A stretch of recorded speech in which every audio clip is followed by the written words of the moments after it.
Praise the lord.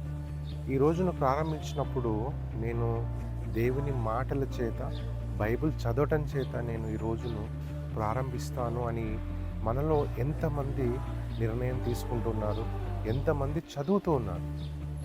ఒకవేళ అలా కాకుండా డైలీ రొటీన్‌గా గనక మన లైఫ్ గనక స్టార్ట్ అవుతే జరిగే నష్టాలు ఎన్నో ఉంటాయి.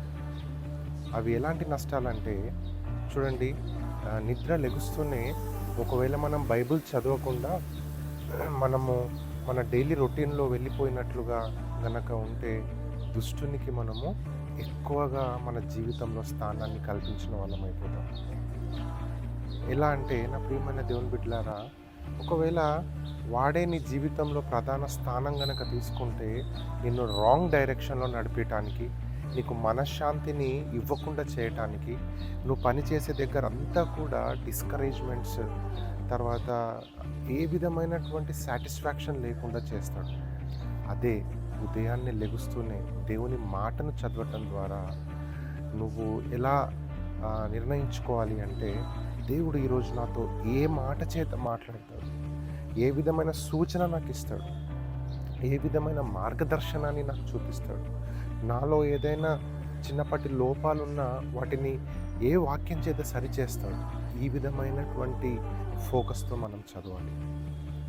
చూడండి, మీ అందరికీ నేను ఒక చిన్న ఉదాహరణ చెప్పాలని ఇష్టపడుతున్నాను.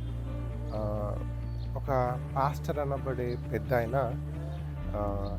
నాతో ఎంతో సన్నిహితంగా ఉండి నాతో ఎన్నో నిర్ణయాలను తీసుకునేటట్టుగా చేసి, ఆ తర్వాత ఇక్కడ ఏం లేదు, ఈ సంస్థలో ఏం లేదు, ఇక్కడ అంతా వేస్ట్, నువ్వు ఒక దేవుడు నీకు మంచి తలాంతులను ఇచ్చాడు, దేవుడు నిన్ను చక్కటి మార్గంలో నడిపిస్తూ ఉన్నాడు, కాబట్టి ఇక్కడ ఉండటం ద్వారా నీకు ఎలాంటి ప్రయోజనం లేదు, నువ్వు ఒక సంఘాన్ని స్థాపించు, నా సొంత వారిని నీతో కూడా పంపిస్తాను, నిన్ను సపోర్ట్ చేస్తాను, నాకు ఎటువంటి ఆశలు లేవు, అది లేదు ఇది లేదని ఎన్నో మాట్లాడి చివరికి నా ప్రియమైన దేవుని బిడ్డలారా, ఈరోజు అదే పెద్ద మనిషి, అదే పాస్టర్ అనబడినటువంటి వ్యక్తి ఈరోజు గాసిపింగ్ చేస్తున్నాడు నా గురించి.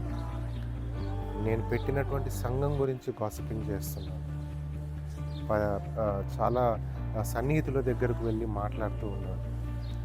అలా ఏంటి, ఇలా ఏంటి, అదేంటి, ఇదేంటి, చాలా చాలా విధమైనటువంటి తప్పుడు ఆలోచనలతో దుష్టుడు కంప్లీట్గా తనతోని చెడు మార్గాన్ని లేదా రాంగ్ డైరెక్షన్లో తనను నడిపిస్తూ ఉన్నాడు.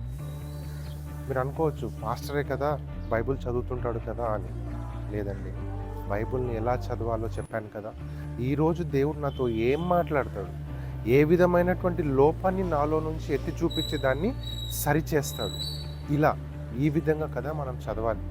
అలా చదవనంత కాలం, ఒకవేళ అసలు బైబిలే చదవనంత కాలం దుష్టుడు నీలో పరిపాలిస్తాడు, నిన్ను రాంగ్ డైరెక్షన్స్ వైపు తీసుకొని వెళ్తాడు. చూడండి, ఆ పెద్ద ఆయన అంతగా మాట్లాడి చివరికి ఆయన చేస్తున్న పని ఏంటి? ఎందుకంటే ఆయనకు బైబిల్ పట్ల ఒక భయము, దేవుని పట్ల ఒక భక్తి, దేవుడి పట్ల ఒక భయం అతనికి లేదు.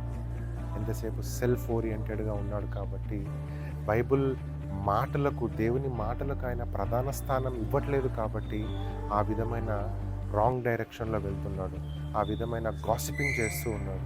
ఈరోజు నా ప్రియమైన సహోదరి సహోదరుడా, నువ్వు నేను కూడా బైబిల్ని చక్కగా చదివి ఒక మంచి మార్గంలో నడవడానికి ప్రయత్నించాలి. లేకపోతే నీ డైరెక్షన్స్ అన్నీ మారిపోతాయి. లేకపోతే నీ జీవితం అంతా కూడా దుష్టుడు నిన్ను తప్పుడు మార్గంలో నడిపించడానికి వాడు ప్రయత్నం చేస్తూనే ఉంటాడు. నీకు సాటిస్ఫాక్షన్ ఉండదు, నీలో డిస్కరేజ్మెంటే పెరిగిపోతుంది.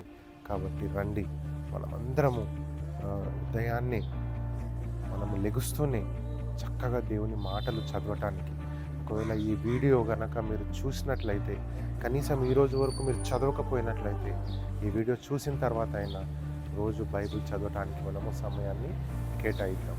God bless you.